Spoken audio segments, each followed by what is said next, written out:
Here's a Lincoln quote from his speech at Peoria, Illinois, October 16th. In 1854, our Republican robe, I had messed up the landing. I didn't stick the landing with this quote, so let's do this again. Our Republican robe is soiled and trailed in the dust. Let us repurify it. Let us turn and wash it white in the spirit, if not the blood, of the revolution. Let us readopt the Declaration of Independence, and with it the practices and policy which harmonize with it. Let North and South, let all Americans, let all lovers of liberty everywhere join in the great and good work. If we do this, we shall not only have saved the Union, but we shall have so saved it as to make and to keep it forever worthy of the saving. We shall have so saved it that the succeeding millions of free, happy people the world over shall rise up and call us blessed to the latest generations. Am I going to end it off with just that? No, I'll say one more thing about polemics. I'm looking at this speech and it's like, a whole bunch of pages. I mean, this is a tiny book or whatever, but for people, in this TikTok generation, 1, 2, 3, 4, 5, 6, 7, 8, 9, 10, 11, 12, 13, 14, 15, 16 fucking pages. And it's a paragraph, at the very end. There's a little bit more stuff here, and then it has ... So that means more things are said that it just actually, it's incredible. It'd probably be very boring to attend a political speech, where Lincoln is just going on and on about whatever the hell he's talking about throughout here, because I only highlighted that one part because that was the best part. Maybe I should actually read the whole thing. 1854. What do you think, Lincoln? When it comes to polemics, there was the farmer. I think it's actually a good thing to articulate your views. And yeah, sure, it'd be nice for someone just to say, well, I think pizza's good. Do you think pizza's good? Just to have a nice, simple little, treatise, a simple little question. You can answer yes or no and then go about your day. But for the tough questions of our generation, of our lifetimes, just kind of feel nostalgic for the founding generation. Remember how things were back in the 1780s? Man, things are different back in the 1780s. We didn't have all this TikTok and social media and TV that was just cutting our attention spans. We were trying to form a country. And so a lot of people were reading and writing. A lot of people were writing whenever they had the Federalist Papers. The Federalist Papers are like freaking 10 pages long. And then they got published. They got published in like 3 or 4 or 5 different newspapers. A 10-page fucking opinion from some asshole. The newspapers were publishing a 10-page opinion from some asshole. It's hard to even get any kind of coverage from the corporate media unless, a damn window is broken or you pay for advertisement. Man, our country is fucked. Where do I take this pain of mine? I run, but it stays right by my side. What's that one song? Not AC/DC, but Aerosmith. If you can judge a wise man by the color of his skin, then mister, you're a better man than I. We're seeing things in a different way. God knows it ain't his. It sure ain't no surprise. Yeah! Living on the edge. The very beginning of Living on the Edge's lyrics. Oh, here we go. There's something wrong with the world today. I don't know what it is. Something wrong with our eyes. We're seeing things in a different way. God knows it ain't his. It sure ain't no surprise. Yeah! Living on the edge. So when it comes to polemics, I'm reading this, fucking goddamn lawsuit. Rob Bonta filed a 22-page, lawsuit saying that what Donald Trump was doing was an overreach. And actually there was like, just the heading and the ending, so it was more like 21 pages. But that's 21 pages wasn't as tough of a read as this one. It was, 31 pages. The appeal was 31 pages. So if some fucking judge is like, hey, you need to have shorter things for me to read it. You need to be shorter. Do you like pizza? No, I don't. Everybody loves pizza. Why wouldn't you? Because I'm a tyrant and any excuse is good enough for me? So 31 pages is the appeal of the lawyers. 21 pages is the initial thing. And then the decision, Charles Breyer, his decision was 36 pages. And then I haven't read the appeals court. Did the appeals court, how long was that decision? Like fucking paragraph? Ay. Anybody want to hear me read some Lincoln? Should I just go around seeing if I can find some quotes? Let me just find some quotes, okay? Let's see if we could just kind of quickly figure out what the hell this 1854 speech is. The repeal of the Missouri Compromise. Oh, there it is. This has to do with the Missouri Compromise. You all know the Missouri Compromise, right?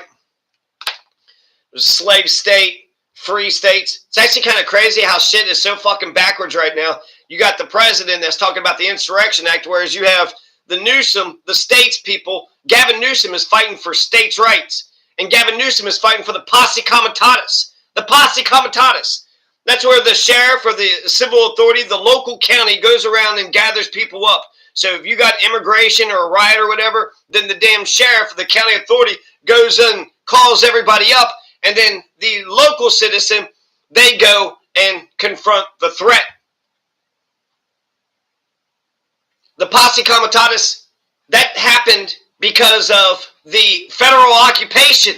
So you had the Civil War, 1861 to 1865, right? So 4 years, 61 to 65. And then from 65 to 77, you're going to have a military occupation in the South.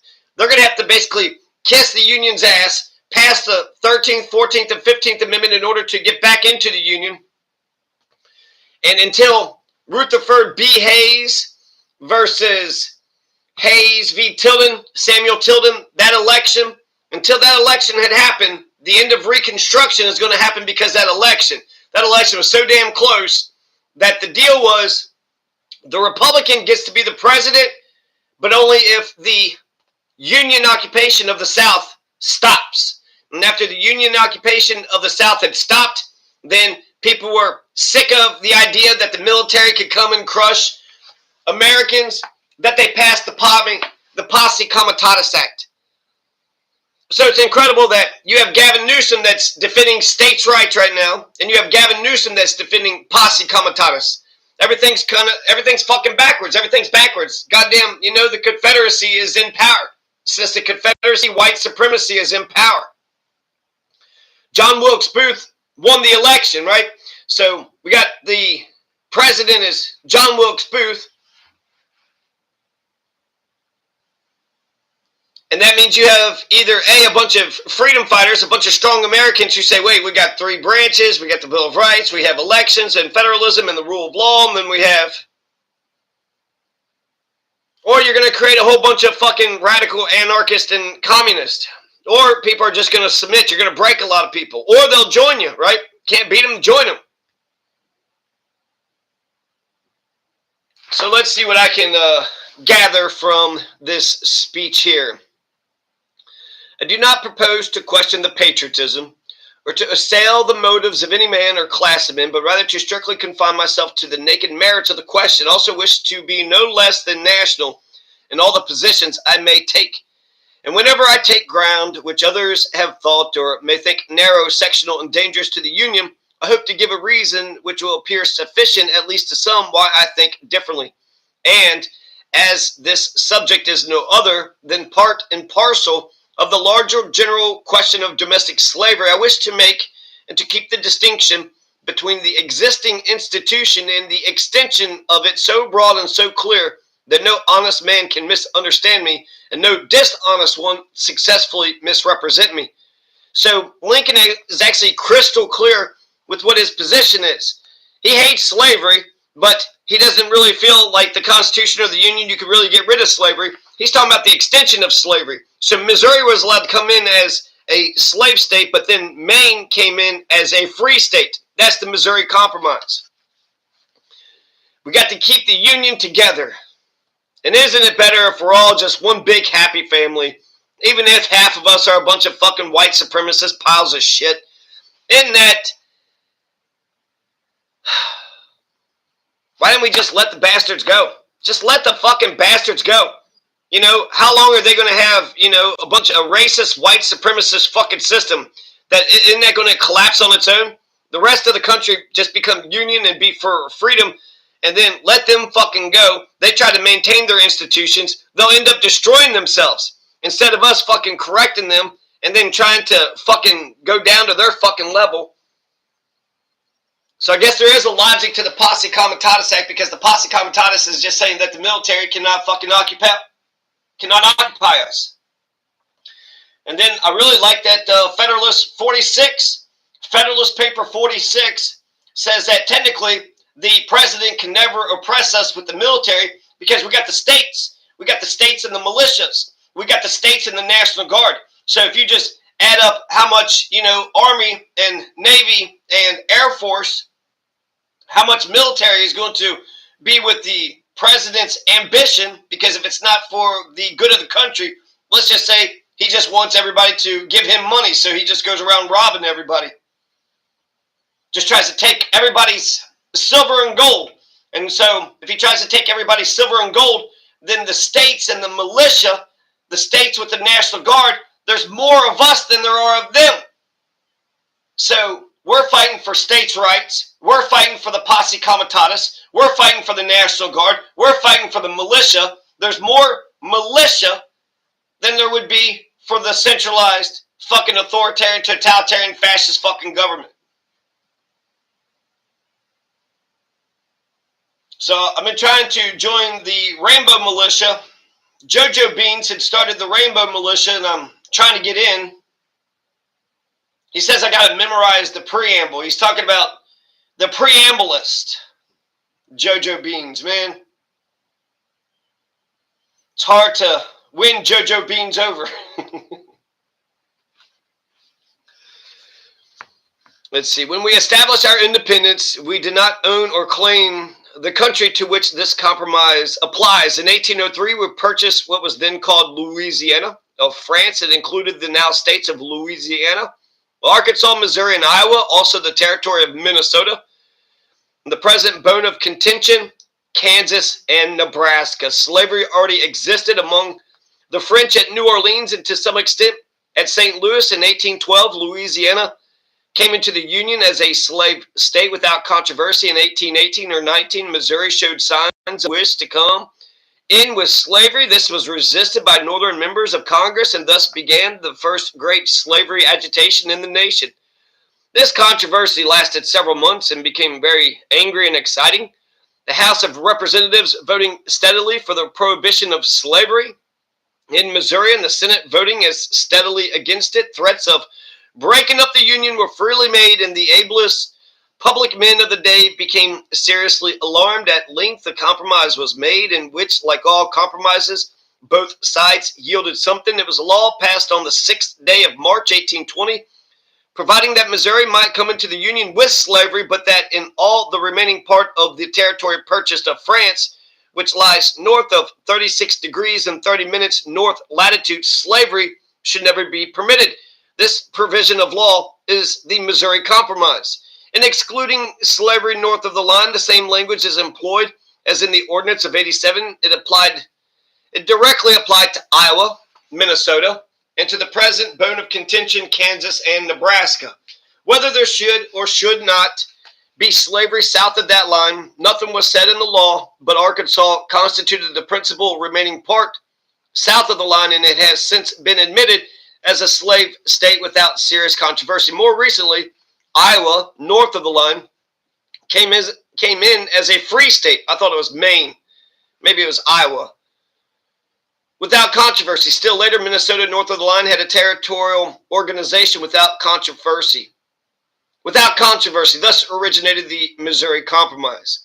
Our war with Mexico broke out in 1846 when Congress was about adjourning that session. President Polk asked them to place $2 million under his control to be used by him in the recess, and found practicable and expedient in negotiating a treaty of peace with Mexico and acquiring some part of her territory. A bill was duly got up for the purpose and was progressing swimmingly in the House of Representatives when a member by the name of David Wilmot, a Democrat from Pennsylvania, moved as an amendment provided that in any territory thus acquired there shall never be slavery. This is the origin of the far-famed Wilmot Provision, the Wilmot Proviso. In December 1847, the new Congress assembled. I was in the lower house that term.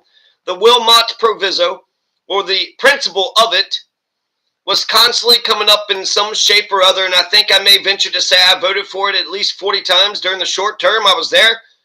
The Senate, however, held it in check, and it never became law. In the spring of 1848, a treaty of peace was made with Mexico by which we obtained that portion of our country which now constitutes the territories of New Mexico and Utah, and now state of California. But this treaty, the Wilmot Proviso, was defeated as so far as it was intended to be a condition of the acquisition of territory. It's all vanity. And then what Ecclesiastes says? It's all vanity. So it sucks. Basically, if you got to look good on TV. How can you make a polemic look good on TV? The only way you can make a polemic look good on TV is if you have other like-minded people that you can discuss, so you can, get into your lengthy sort of, diatribe, and then they get into their diatribe, and then you kind of, bump your two plans together. Maybe even come to some conclusion, what are the recommendations between our political conversation? Because for a political scientist, you write, here's my opinions about things, here's what I'm thinking, and then here's my recommendations. So I don't hate that idea. I think I'd say a brilliant idea. Have other polemicists debate, argue, talk amongst each other, but at the very end have recommendations. Now, I'm thinking of like a university, some sort of debate stage. Because that would make it more entertaining, right? People can clip this or clip that whenever somebody says something incredible, so it doesn't have to be. And then the recommendation, so ultimately, well, what was concluded? What was the end conclusions of the debate? But I guess if it's just a bunch of assholes, you almost need like a governor debating with like some academics or a philosopher. You need like a governor talking to a philosopher. I was chosen to lead, not to read. This attracted people to the unprecedented rapidity, so that on or soon after the meeting of the new Congress, December 1849, she already had a population of nearly 100,000, had called a convention, formed a state constitution, included slavery, was knocking for admission into the Union. This is California. The proviso men, of course, were for letting her in, but the Senate, always true to the other side, would not consent to her admission. And there California stood, kept out of the Union because she would not let slavery into her borders. There were other points of dispute connected with the general question of slavery, which equally needed adjustment. The South clamored for a more efficient fugitive slave law. The North clamored for the abolition of a particular species of slave trade in the District of Columbia, in connection with which, in view from the windows of the Capitol, a sort of Negro livery stable where droves of Negroes were collected, temporarily kept, and finally taken to southern markets, precisely like droves of horses, had been openly maintained for 50 years. Utah and New Mexico needed territorial governments, and whether slavery should or should not be prohibited within them was another question. These points all needed adjustment, and they were all held up, perhaps wisely, to make them help to adjust one another. The Union now, as in 1820, was thought to be in danger, and devotion to the Union rightfully inclined men to yield somewhat in points where nothing else could have so inclined them. So we're talking about, Nebraska, Kansas, and the Missouri Compromise. That's incredible. California tried to get into the Union, but they were going to keep slavery out. Well, if you're not going to have slavery, you cannot join our country. What?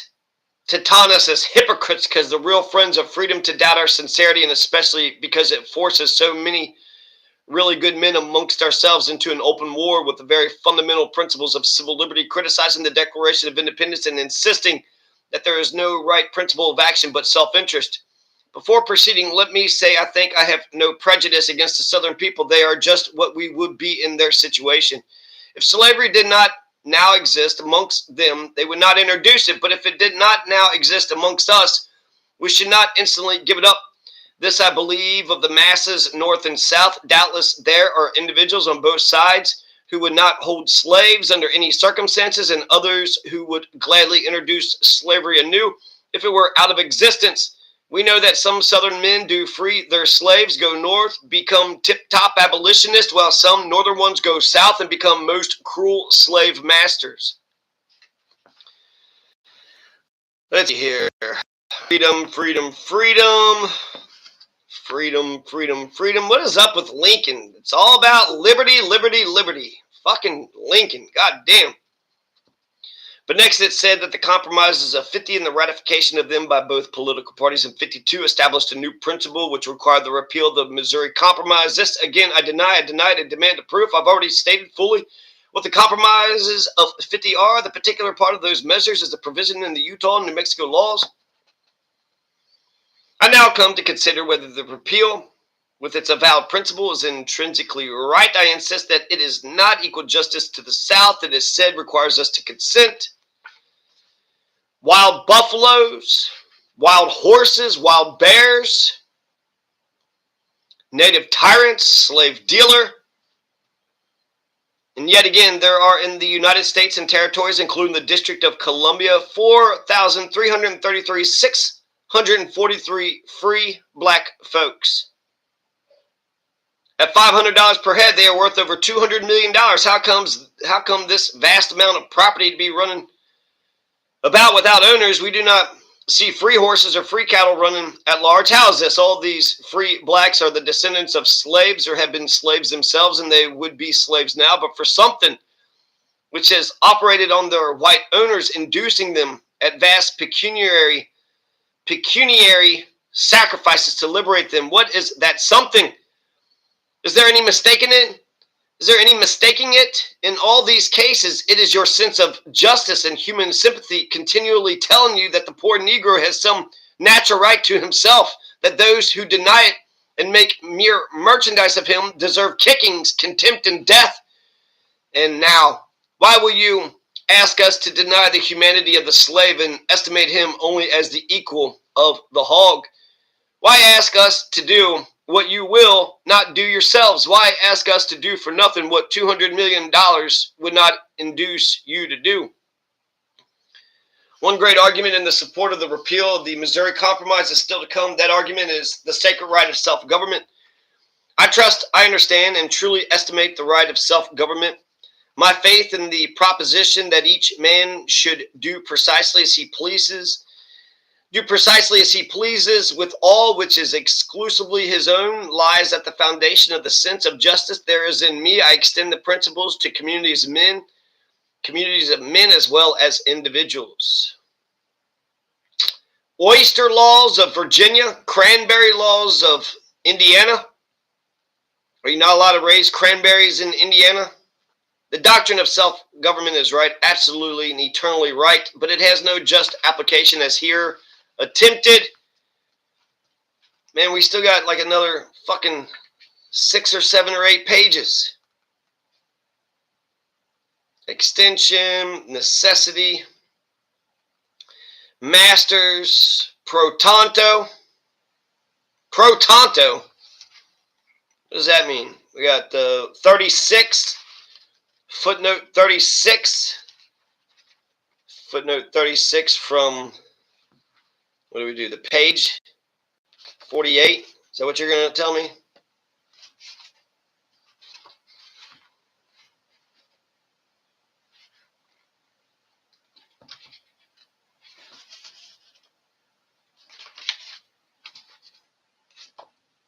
As far as it goes. Pro tanto means as far as it goes. Can that be right? Pro tanto.